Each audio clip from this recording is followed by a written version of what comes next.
So do I try this? These are my moon rocks. Been working on these almost a month now. I wanted to add terrain to my space art pieces, and I've done things like that's a piece of pumice stone covered with clear tar gel, just a rock, and that's a piece of moss with glass bead gel on it. But I was like, well, then you're just covering things with material, and I wanted to make stuff. And also real rocks. They get heavy quick, and trying to use them in something like this is not practical. I don't have a can of the stuff with me. This is great stuff foam insulation. All I did was to spend an afternoon squirting it onto a board, and then chopped up the remains.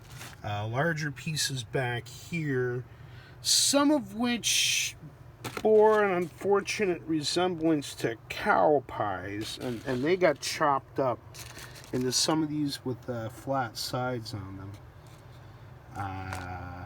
Here's how I go about it. The first thing that you do is you shape it into something that sort of resembles a rock, and then slather it with crackle paste in this case, and then you start staining it to bring out the fissures, and adding gel to seal it down, and then the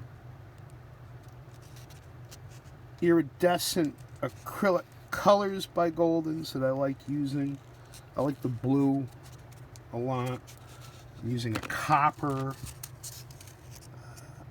hue and glass bead gel, then frosting it. And I want them to look like geologic features, but they're not. They've gone beyond just being bits of stuff to fill these boxes. And indeed, one of the problems is that they're too big.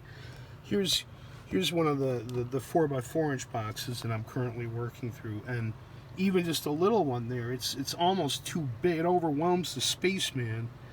And I mean, yeah, it's really cool to have that there next to a glob, but it's not really telling a story, and I like my pieces to sort of at least suggest a story. So these are kind of too big for what I'm doing, and they've taken on a life of their own, and I'm now looking upon them as another way of painting.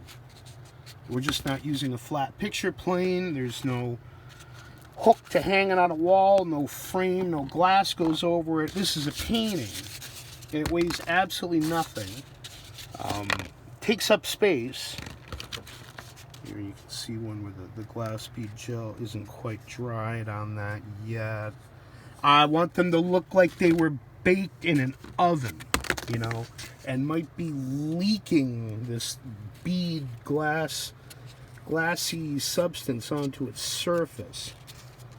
And I'm quite taken by them.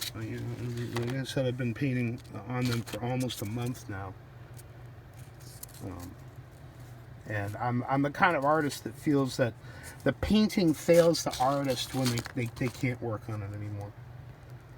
So I'm just enjoying discovering painting again with these things in a way that I haven't painted in a couple of years. It's one thing to decorate a box to look like a planet and stick a couple of astronauts. It's another thing to sit down with your hands and try to arrive at what might be a new form, at least for yourself.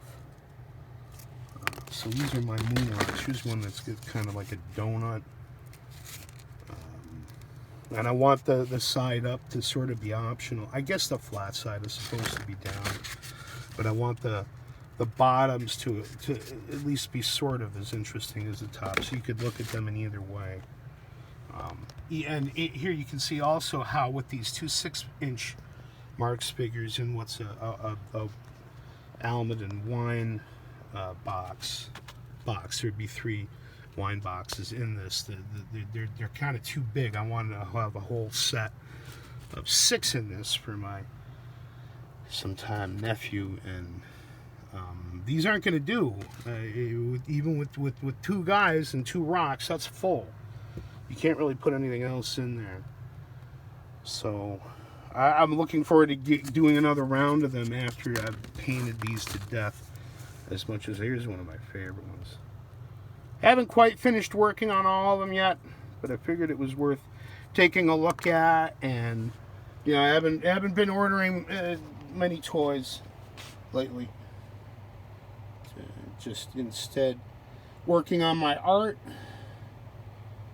and I'm going to get back to it.